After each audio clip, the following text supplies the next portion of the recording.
हम अक्सर ना ईएमआई, क्रेडिट कार्ड्स या मिनिमम ड्यू जैसे कॉन्सेप्ट्स को अलग अलग करके समझते हैं। बिल्कुल, जैसे स्कूल की टेक्स्ट बुक्स में अलग अलग चैप्टर्स होते हैं। लेकिन असल जिंदगी में ये सब चीजें अलग अलग नहीं रहती। ये आपस में जुड़ जाती हैं और कभी-कभी बिना हमें पता चले एक पैटर्न बना लेती हैं। तो आज हम कोई नया कॉन्सेप्ट नहीं सीखने वाले, बल्कि हम उसी पैटर्न को देखेंगे, एक अनजाने से जाल को जो हमारे ही छोटे छोटे फैसलों से बनता है।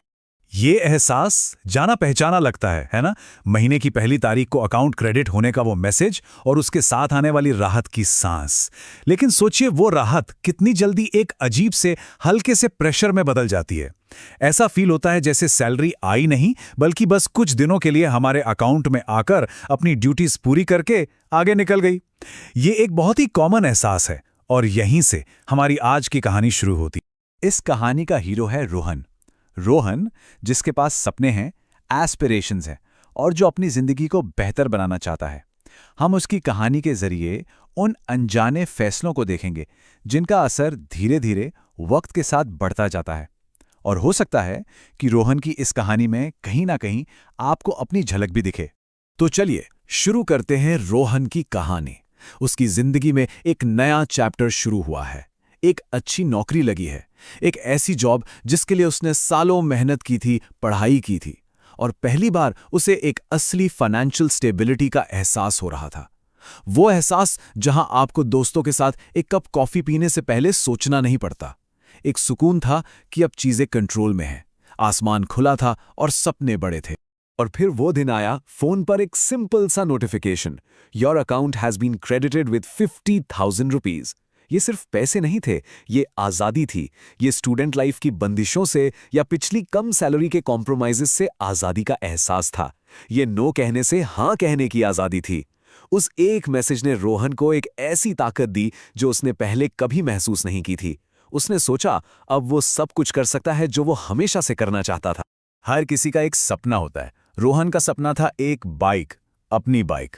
उसकी सैलरी से पूरी बाइक एक साथ खरीदना शायद मुश्किल था। और तभी उसकी मुलाकात हुई एक जादुई चीज से, EMI, easy monthly instalment. EMI ने उसकी सोच को ही बदल दिया। सवाल अब ये नहीं था कि क्या मैं ये खरीद सकता हूं, सवाल बन गया था महीने का कितना देना पड़ेगा। और अचानक से वो बड़ा सपना, वो बड़ी कीमत एक छोटे से मैनेजेबल नंबर में बदल गई। इस स्लाइड में जो सबसे जरूरी चीज है ना, वो है बैलेंस और सुकून। ईएमआई लेने से पहले रोहन की फाइनेंशियल प्लानिंग बिल्कुल साफ थी।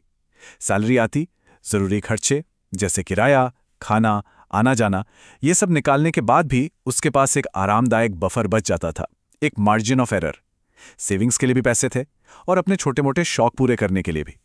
जिंदगी में एक एतमीनान था, एक कंट्रोल का एहसास था। और फिर आई बाइक। सपना पूरा हुआ और उसकी खुशी बेहिसाब थी। लेकिन जैसा कि आप इस स्लाइड में देख सकते हैं, बजट के इस चार्ट में एक छोटा सा लेकिन परमानेंट बदलाव आया। एक नया हिस्सा जुड़ गया, बाइक ईएमआई। इस नए हिस्से ने सेविंग्स और मौज मस्ती के खर्चों को थोड़ा सा कम कर दिया। उस वक्त ये बदलाव बहुत छोटा लगा। रोहन को लगा इतना तो मैनेज हो ही जाएगा। अक्सर हम ऐसी छोटी परमानेंट कमिटमेंट्स के लंबे असर को अनदेखा कर देते हैं। अब जब महीने के कैश फ्लो में थोड़ी सी तंगी आने लगी, वो बफर कम हो गया। तब रोहन की जिंदगी में एक और चीज ने एंट्री ली, क्रेडिट कार्ड। लोन के तौर पर नहीं, बल्कि एक सुविधा, एक कन्वीनियंस के तौर पर। कैश नहीं है तो क्या हुआ, कार्ड है ना। यह सोच उसे बहुत आसान लगी।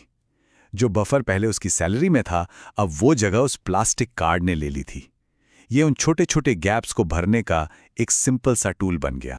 और देखते ही देखते छोटे छोटे खर्चे कार्ड पर होने लगे। दोस्तों के साथ डिनर, ऑनलाइन कुछ पसंद आ गया तो वो, मूवी टिकट्स अचानक बुक करनी पड़ी, कैब। जब आप कार्ड स्वाइप करते हैं तो पैसे हाथ से जाते हुए महसूस नहीं होते।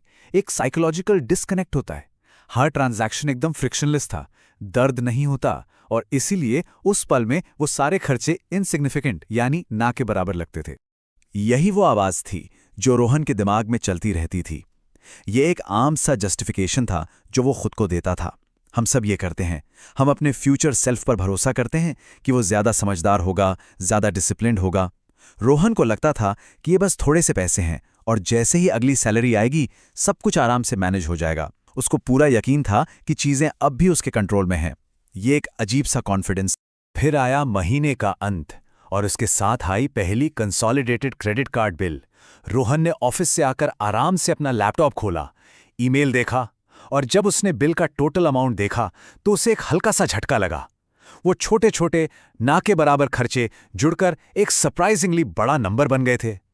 एक पल के लिए उसे थोड़ी चिंता हुई, लेकिन उसी बिल में उस बड़े डरावने नंबर के ठीक नीचे एक और छोटा सा जादुई नंबर लिखा था, मिनिमम अमाउंट ड्यू ₹750।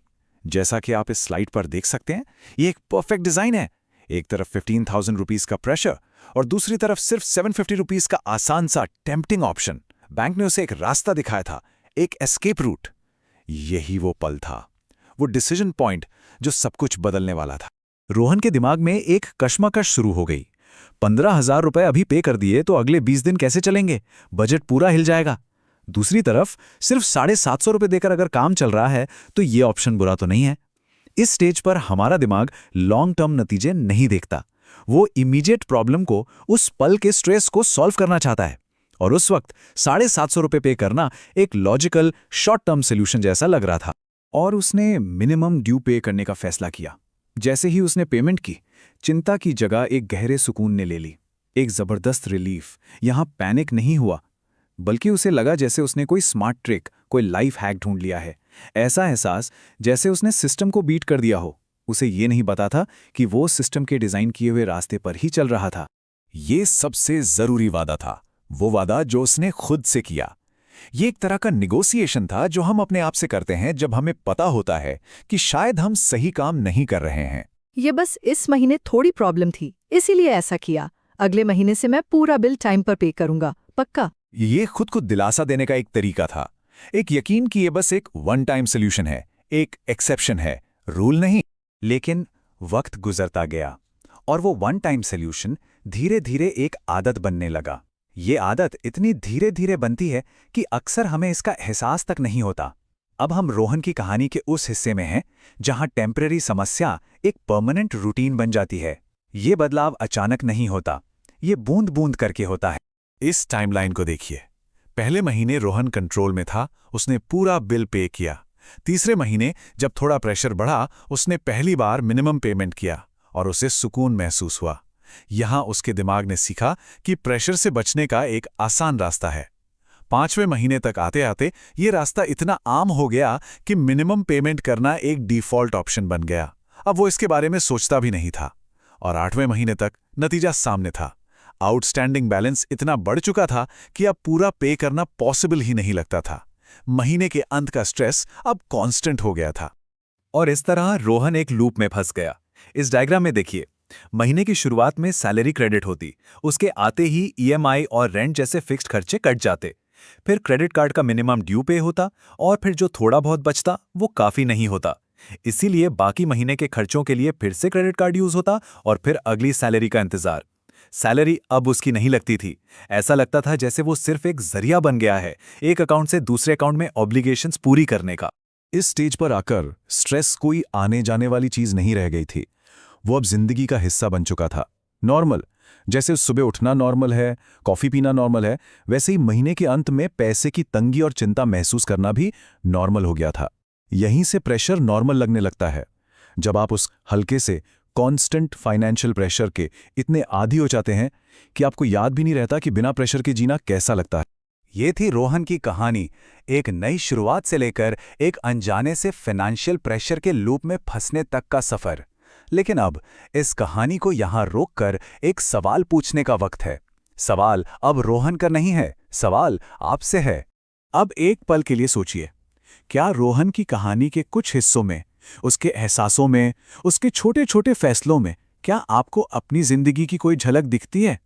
ये पैटर्न अक्सर दिखाई नहीं देता क्योंकि ये हमारी आदतों में, हमारे रोजमर्रा के छोटे छोटे फैसलों में छुपा होता है। इसे देखने के लिए कभी कभी थोड़ा रुककर अपने फाइनेंशियल सफर को दूर से देखना पड़ता है। क्या आप अपने पैटर्न को पहचान पा रहे हैं?